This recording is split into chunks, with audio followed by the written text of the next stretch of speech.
Welcome back to the Way UK podcast. My name is Jesse, joined by the wonderful co-host Michelle. We're live at Big Church Fest, and we have some special guests with us. We have Kory Miller, and we have Abbie Gamboa. Yay! This is super fun. Before we jump into the depths of your heart, I just wonder if you could give a little self-description. What are you up to? What do you do with your life? Yeah, I love the Lord. Yeah. Period. I love writing songs. I love to worship. I just, I'm doing that. That's great. Abbie. Love it. Same. I love the Lord. I'm a mom. I have two sweet babies, a 4-year-old and an almost 7-month-old. And me and my husband, Gabe, get to travel the world and love Jesus with people all across the world. And I mean, there's a lot I could say. That's like my day-to-day. I have a really big family. Love life. I don't know. Yeah, that is great. You have a very big family. I have a very big family. How many siblings do you have? I have 9 siblings. Whoa. Yes, but Kory has a big family too, I just learned. Kory, how many? Yeah. I have not as many, but six siblings. 6 as well. Oh my gosh. I have 3. 2, sorry. 3 of us. I forgot. There was an extra one, maybe. No. I've got one. How many do you have? One. 1. See, it just progressively gets lower. That's sweet, Yeah. isn't it? Yeah. We're like lined up. So you guys are obviously awesome worship leaders. I know I've personally been blessed by your worship from last night, but also into my headphones watching a Kory Miller devotional set. It's just really special to have you guys here.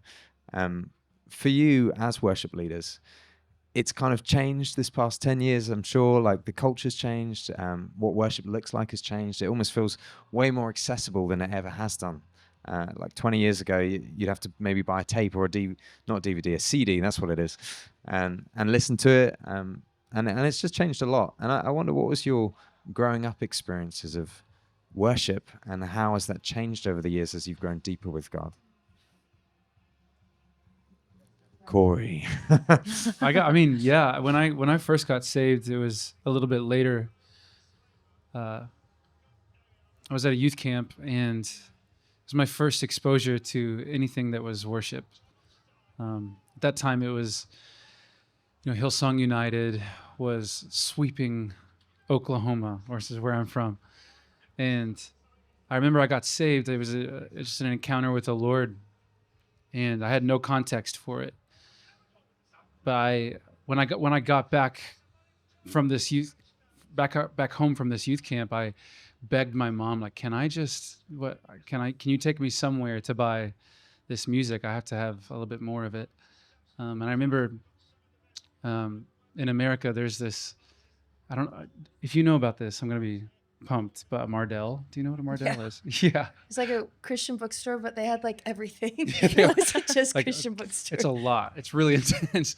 But I walked in and bought this worship CD, and I remember just getting home and being obsessed. Over and over and over, I would listen to it.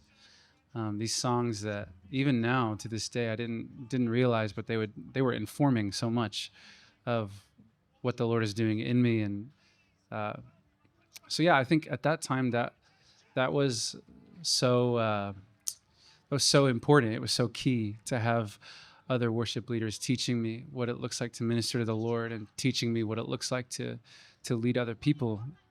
What CD was it? It was the Hillsong album that had Hosanna, Lead Me to the Cross. There's like a Selah on that record that I remember over and over and over and over and over listening to it, just being led. So yeah. That is cool.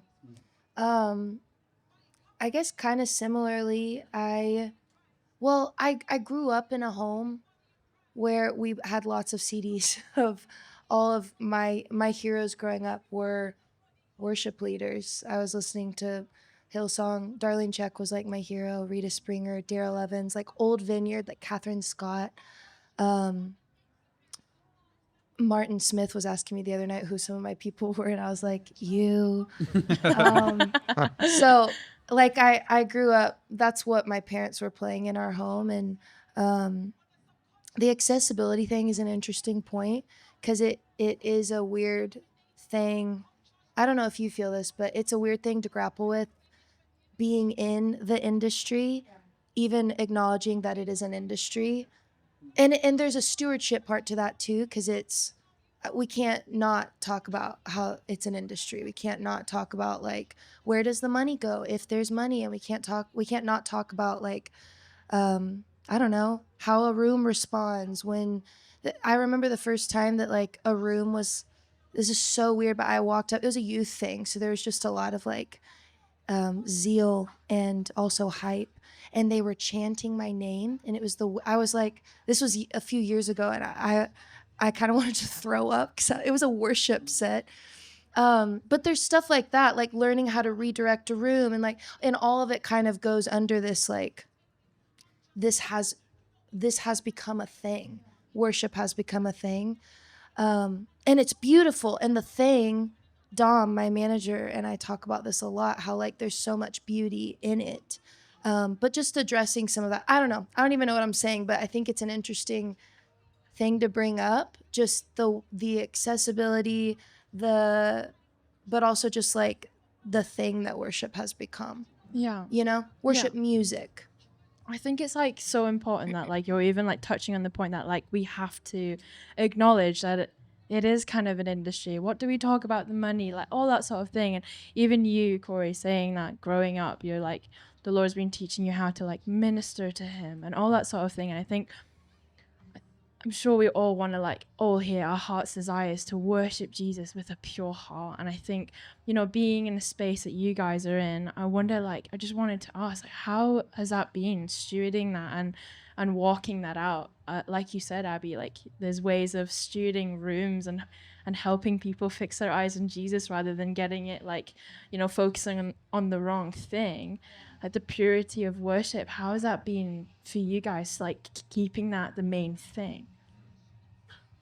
Loaded question, sorry. It is loaded.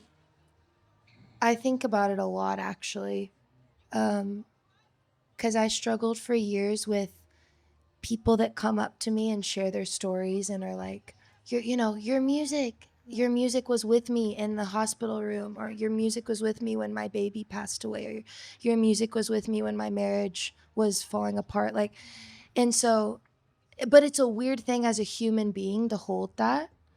And so I say I think about it a lot because my heart is always to put their eyes back on Jesus. But I heard someone say one time, like when someone comes up to me and says, hey, I want to share my story of how something that you played a part in my life. But I heard someone say one time, it's almost even with the right heart, it is wrong to completely disregard the role that you played. It's almost like it's not kind to look at someone and be like, no, I can't even, like, it was all God. Like, and it was all God, but like to not even acknowledge them and what they're saying to me. I don't know if this is like making sense, but it's just it's a balance of learning to put people's eyes back on Jesus and also acknowledging people and in this small part that we get to play in bringing them to the feet of Jesus. So yeah, I don't know if that resonates or I think it makes a lot of does. sense. I think I had a really intense, a couple of years ago, like correction from the Lord about this. Just because I wasn't raised in a Christian home. I think because of like a skill that the Lord gave me, I got saved and immediately hopped into church, and they were like, "Oh, you're supposed to be a worship leader." And so, boom, this like mantle gets placed on me, and I didn't really know what to do with that for a long time. I didn't really have mentors or people that could teach me where to put importance and where to put the Lord. Like, you're on a stage, I'm physically elevated above people. There's lights on me that are illuminating me brighter than others, and a PA that's putting out my vocal louder than others. And so I didn't know what to do with that.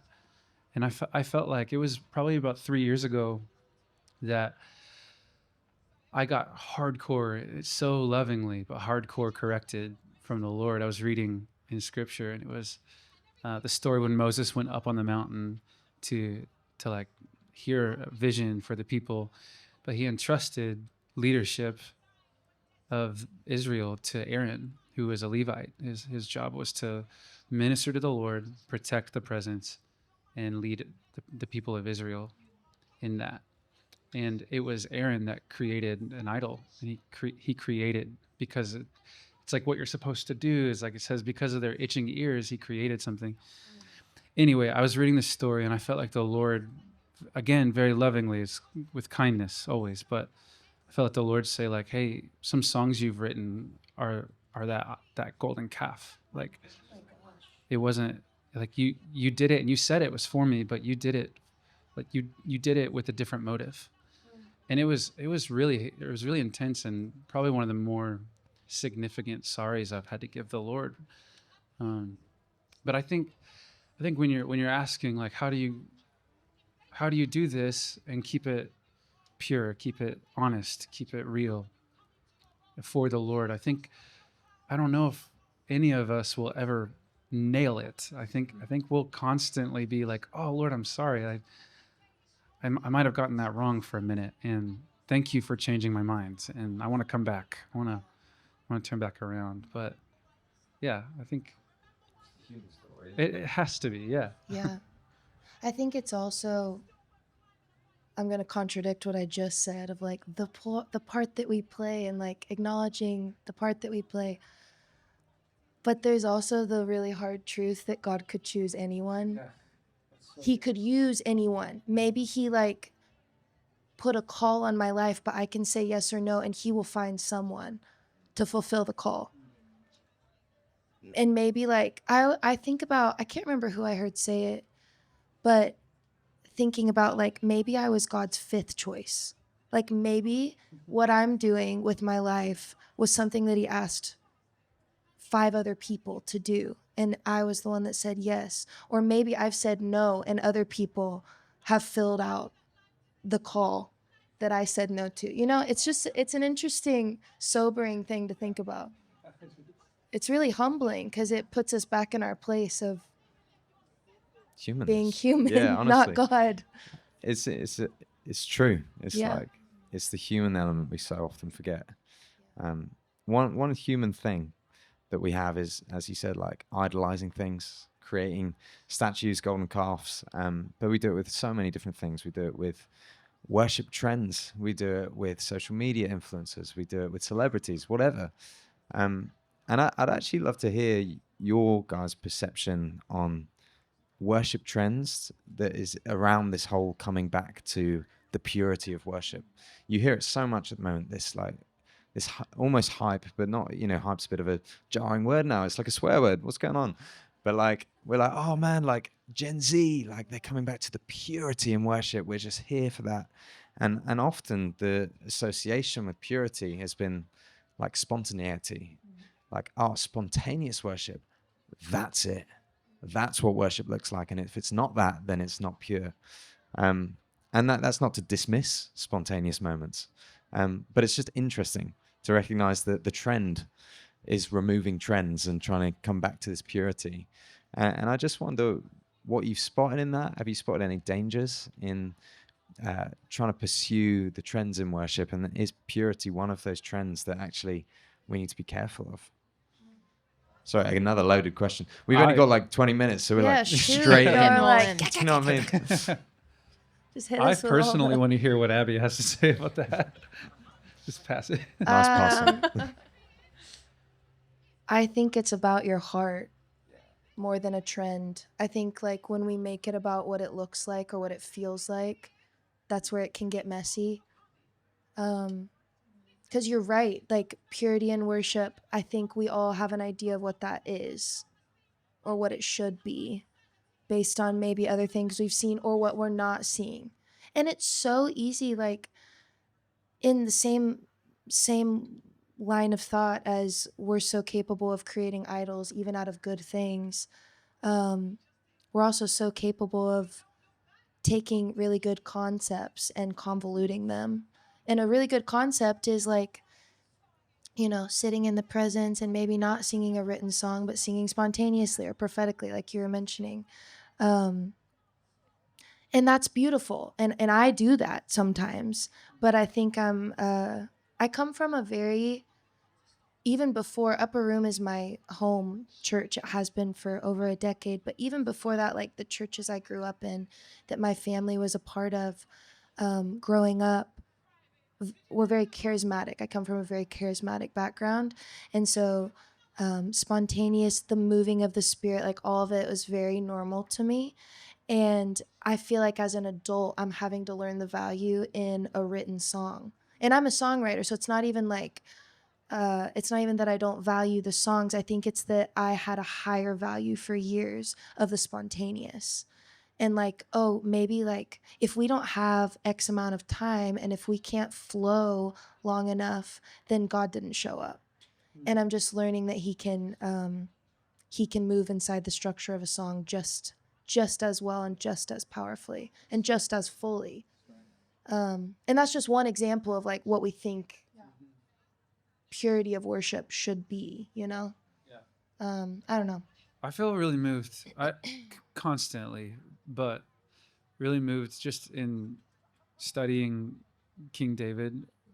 Not only, but largely because he just got that crazy title of like a man after God's own heart. Like, how do you win that kind of a title? And I want that title, you know. But it's interesting taking in the concept of purity, um, associating that with a man after God's heart or a woman after God's heart.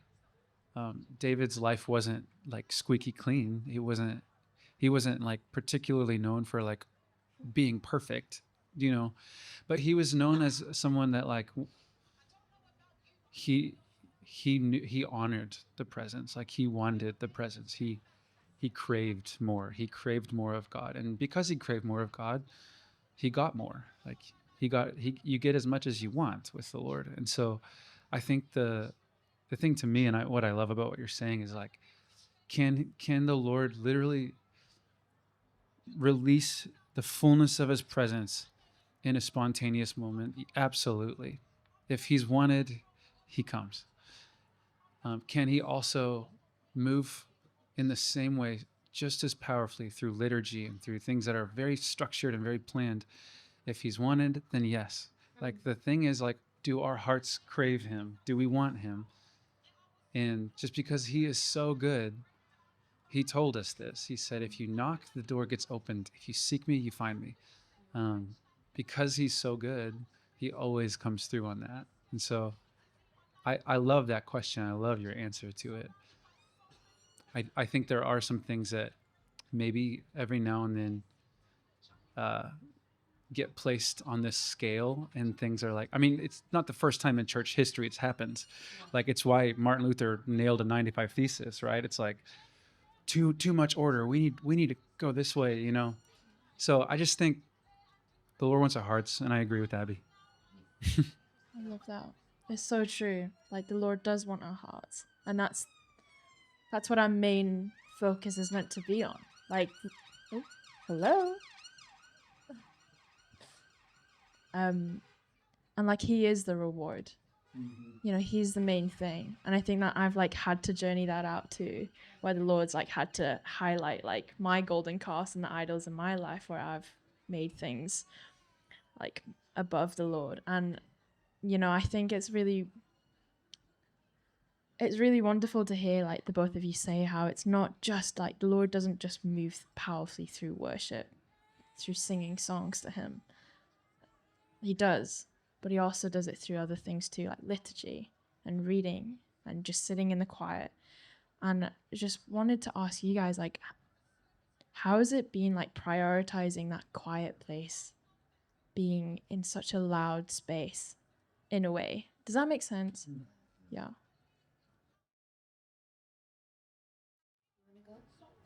I have, honestly, during your set last night, just like this powerful moment with the Lord, and it was like a new learning moment that I had. And it was just wonderful, wonderful leading from Abbie. The room was so hungry.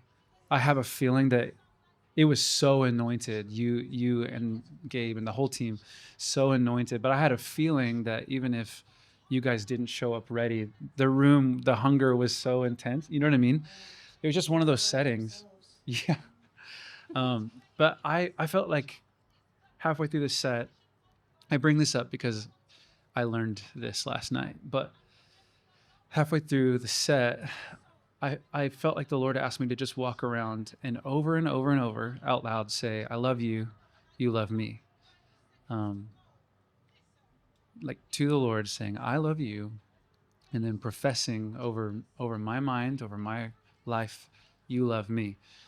And it turned into like 47 minutes of doing this. I think people might have thought I was kind of losing it, and maybe I was, I don't know. But I was just doing that out loud. And the more that I did that, the deeper it got and the bigger it got.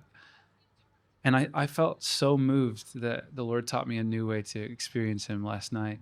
It wasn't this crazy new thing. It wasn't this wild,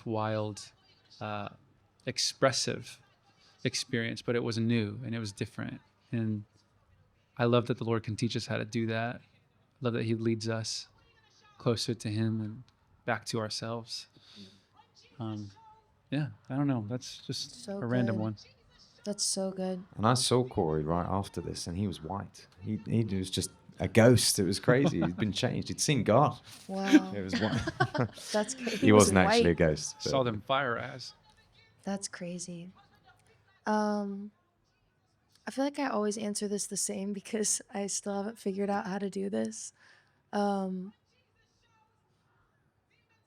I think my life has become an ongoing journey of learning to experience God in everything, because especially like as a mom of 2 young kids, but I feel like it was like this before. Like, time just gets filled really easily no matter what your life looks like. And I think being a mom, it's just like right in my face every day. I wake up and I'm like, oh my God, we're all here. And then we're all here till bedtime. And then we wake up and do it again. And it's like, you're just like constantly confronted with what your priorities are. And so, yeah, I heard someone say, it might have been Sean Foyt years ago, talk about abiding and how you can find God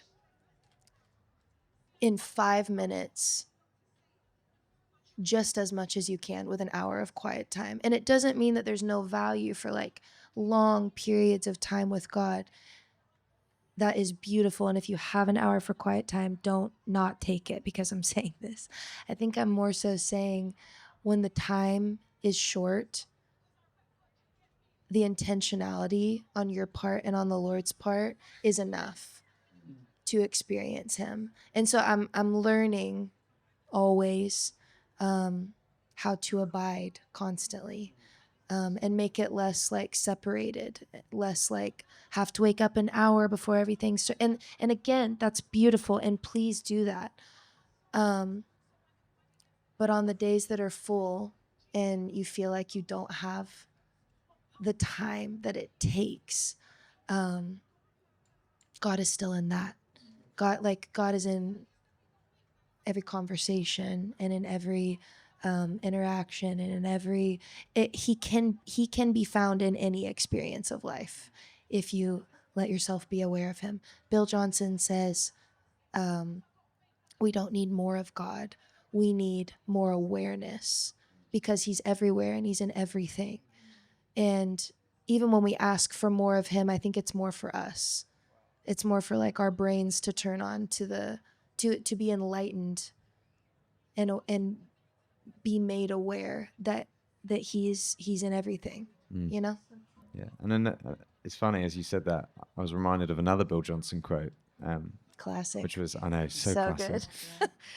5 minutes in the presence is better than 5 days working in vain in religiosity. It's literally like, yeah, better is one day Yeah. in your house, then that, like, it doesn't take thousands somewhere else trying to find God. It can take, a very short amount of time. So good. And I mean, there's just so much to unpack. 45 minutes doesn't feel like enough. Yeah. Have we been going? We haven't got. We've got another couple minutes to go. Okay. But before we go to the Q&A section, the last thing I'd love to ask is just a bit of like practical wisdom. You've both been in spaces that have released you. They've kind of been like, yeah, go on, go do you, like bring your heart of worship. This is amazing. I know from my own experience of the UK church, there's lots of people from the UK here, I'm assuming. Most of us are. Sometimes it's hard to feel released as worship leaders. I was leading worship in my little youth group for a few years, and I always wanted to have a bit longer than 5 minutes as an opening song, but it was almost pushed down a little bit because it wasn't quite the right time. But I still wanted to carry the purity of worship that we've spoken about and the heart of worship that I felt I had. But it felt like it wasn't fitting what I wanted to do. It didn't feel like a 40-minute set with loads of spontaneity. It just felt like I was boxed in a little bit. How would you encourage people who have a huge heart for worship, a heart for purity, and their quiet times are looking amazing. They're listening to worship. They're encountering the presence of God. But then they come to their Sunday, and it just does not look the same. It looks totally different. And they're almost having to fight for the time rather than released. How do you just encourage us? Is there any tips, advice, wisdom that you have for that? I'm thinking, but I have something to say, but I kind of want to hear what you have to say because I feel like maybe mine will tag off of yours. I don't know. Gives you a bit more time to think. It's Yeah, like, it gives me a little more. I'm like Tossing still it. ruminating. Yeah, I mean, gosh, I think that's such a specific scenario, and I think there's loads of things that inform what I would either do or suggest someone to do in that. I think where I would start is, man, I've done the thing where I had this crazy, important, life-changing, amazing encounter with the presence of God, and it changed my mind. And I saw Him. I was healed and delivered and all the things. And then I came back to my setting where that hadn't happened yet, maybe, or it seemed as if there was a less aware, less awake view of God or the presence of God. And you know what I did that, again, talking about our humanity, is like, I immediately got judgy. I immediately said like, oh, you guys just don't get it. You know what I mean? And the zeal that comes out once you encounter the presence of God, it's so real. But the work of, what I would say, the work of humility, and the word says like, blessed are the meek, they inherit, right? Like, blessed are those who hunger and thirst for righteousness, you will be filled. Like, there are these promises that we find. And I think what I had to experience, and where I would encourage someone that's in that scenario, it's, hey, like, don't lose your humility, don't lose your meekness, don't lose your hunger, don't lose your thirst. But if you're plugged in, and if you're submitted in a house, serve the house. Yes. Serve the house. Submit yourself to leadership, even if it is asking you to pull the boundaries back a little further than you would like it. Serve the house of God. There's blessing in that. There's blessing in unity. There's blessing in honoring. And I don't know how else I would pastor someone or encourage someone other than, wherever the Lord has you, like, what's the best way to go low, and what's the best way to find yourself under covering of your pastor and under covering of the vision of the house. I don't know. What do you think about that? That's so good. I would say the same thing. I think like, I would say that, and I would pair it with, realize that serving the house doesn't mean that all of you has to go into the house. And what I mean by this is, find other outlets. like practically super. The first thing I thought of when you asked this is practically like get in your friends' houses and worship there. Get in like other, if you're like creative, like if you write other kinds of songs besides worship songs, go find people that can get around you in that area, so that when you come into the house you can serve fully without having expectations that there's like pieces of you that need to be supported. Does that like, and it's not like a, it's not, I'm not trying to say that the church can't support you. That's not what I'm saying. Don't like hear what I'm not saying. I think what I'm saying is that we can be, I will just speak for myself. I can be very entitled. And I, for years, felt like the church, I deserved for the church to support me in all areas of my life. Practically, like I'm a creative, like I don't fit here, and my sound and my song, like it doesn't fit here, and I'm hurt by that. And I was. And like I'm saying it silly now, but it was a real offense in my heart toward the church. And toward leaders in my life, that I was like, you guys aren't supporting me. And it's pride. Like pride says I'm entitled to XYZ. And humility says I'm here and I serve my house, and other parts of me that don't. Because the thing about serving the house is you're sitting under a bigger mantle than what God has put on your life. You're sitting under a mantle of whatever God has called that house to do. So, for example, like our church, Upper Room, we value the presence of Jesus. We're a prayer room. And so our call as a body is to build a resting place for the presence of God. And that practically looks like certain things. We're in the prayer room weekly. We're doing community that way. But there's other parts of me. I am writing other music. I am doing other things, and it helped my heart to find other outlets so I could come in and have a free and clear heart and head, and realize that I'm serving a bigger picture. That doesn't, all of me doesn't need to fit in that picture, you know? So good. Yeah. That's right. Yeah, no, that's brilliant. It's so helpful. Yeah. And that's the thing. It's God is the one that loves to release. Yes. He's the one that stirs the dreams in your heart. He's the one that stirs the creativity. He's the one that planted and gave the creativity in your heart in the start. And so, of course, he's the one that wants to see it flourish and see it grow. And you're right. It doesn't just have to be through this one area. It can actually be in different spots. And that's awesome.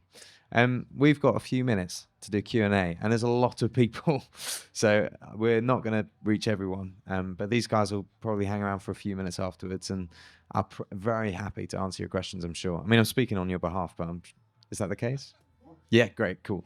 And so we're going to have a little roaming mic. If you've got a question, why don't you just put your hand up, and Dan, you can be responsible for choosing, because I don't like choosing. Sure, yeah. Oh, yeah, thank you. Hello. How much do you allow? I was trying to find a way of wording this so it's understood, I suppose. When you're leading worship on a Sunday morning, how do you allow the outward appearance of the response of the room to lead you? You know, it could be, hands high and people jumping up and down, or it could be people looking very glum even and not appearing to respond. But we've got to be very careful about how we allow that to influence where we're taking this. What are your thoughts on that, please? Thank you. I don't know if there's a right way to answer that, because I think we'll always be learning how to deal with our hearts in that. I think for a long time I valued, I was so vertical and so like, well, if it pleased God, it doesn't matter how they responded or how they engaged or didn't engage. And that is beautiful. And I think if anything, we always err. I think we should err on that side. But I think it's not fair. Kind of the very first thing we talked about. It's not fair to completely disregard. And actually, it's like dishonoring to the role that we play, I think. Like we carry the mantle of like of leading. And this is such a loaded topic because I'm like, why do we need the structures of like we're on the stage and you're out there and like, and it's our humanity. We need like structure and I get it, but I think it's maybe just learning to balance whatever that looks like for you in the moment. For me, I am learning more to steward the room and value the room because I have so valued if God was pleased, you know? And my goal is still to please him, but I'm like, but these people that you put in front of me, like how do I care for them? I think like it's the like shepherd. We have to be shepherds and also Levites in the house of God, you know? 100%. What I love about that answer is Abbie's. Oh, I'm so sorry. It's okay. Very expressive. Abbie's church history and experience comes from one side of the spectrum, and mine comes from a different, where I've had to learn how to major on like, oh, it was kind of breaking my brain at one moment to be like, wait, this is not for people. Like that, I remember that being a major revelation one day of like, oh, this isn't addressed to, or it shouldn't be addressed to, for, or about any other human being in this room. This is all his. Yeah. And what I love about that is I think the question that you asked is a brilliant question because it's I don't know if there is a black and white answer. I think that is supposed to be held in tension. I think it is, unquestionably worship belongs to him. He's the only one that can hold the weight of glory, of worth, right? Like anybody else that is human will buckle under that weight. Yeah. However, there is such a need for people to be taught. Why do we raise our hands? Is this just cultural? Why are we bowing? Why are we singing the bridge a billion times? I keep seeing that as like a diss on Instagram about worship music. Like, why are we doing that? Why are we doing spontaneous worship? What is the biblical reason behind all these things? Leaders are needed. The church, I think if I'm hearing your question correctly, I think that there has to be some level of one side of tension being held of saying this belongs to the Lord and it's not about people's response. And also as a leader, as a worship pastor, if I'm assuming that role, if I'm stepping into that role, I do want to be aware the room seems really disengaged. And I wonder if they were taught why this happens. What is God's preference on corporate times of worship? I wonder if they heard the truth, if they would respond differently.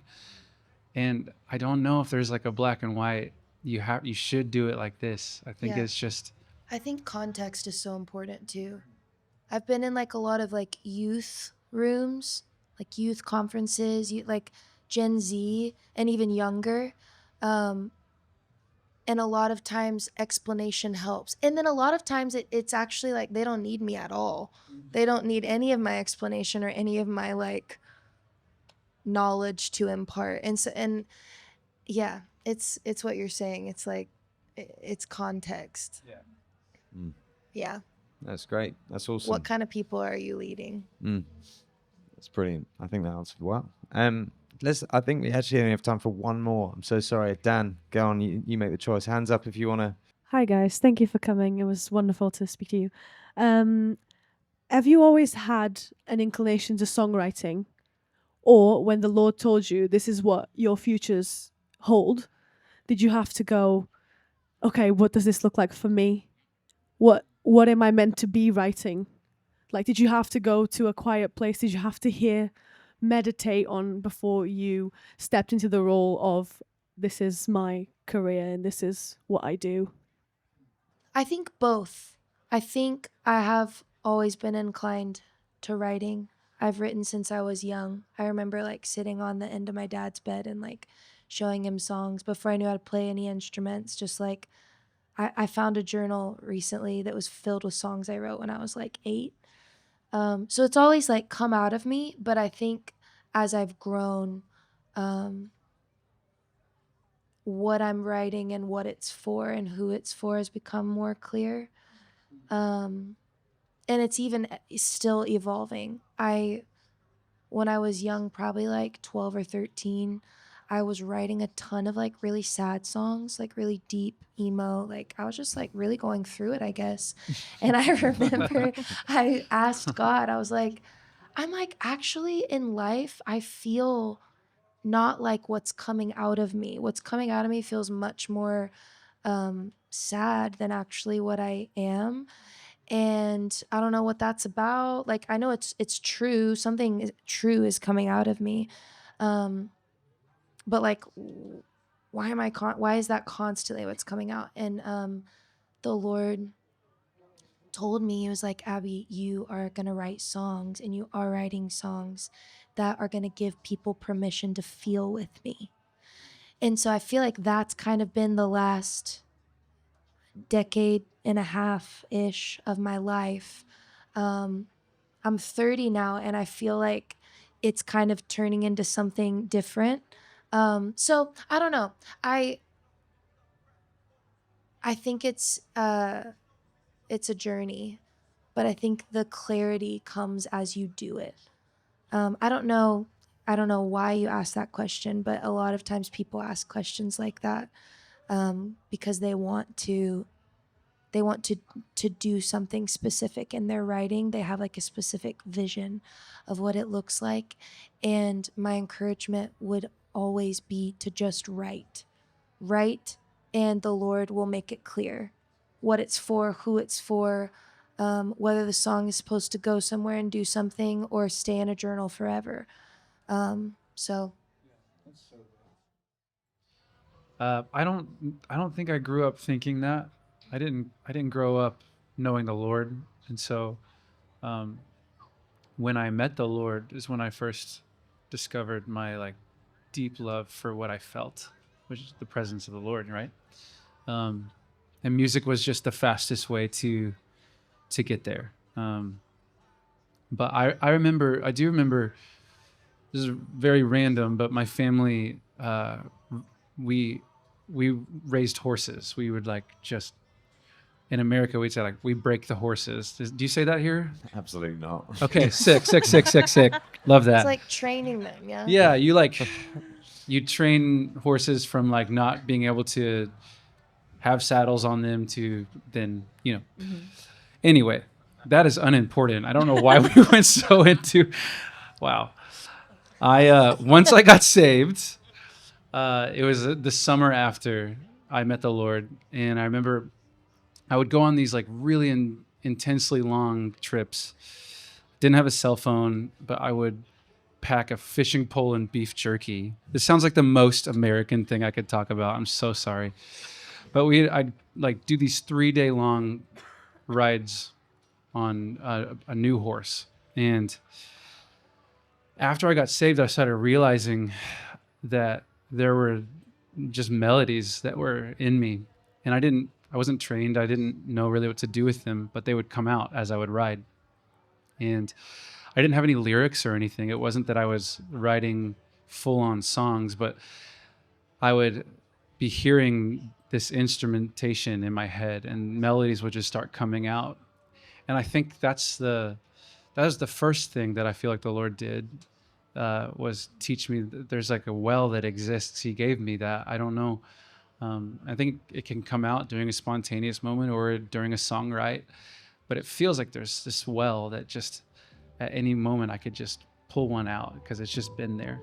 And so I think that's the only bearing that I had early on. Since then, it's been learning how to write songs and try to say what I mean, So good. Oh, well, guys, thank you so much for joining us. Can we have a round of applause for these two?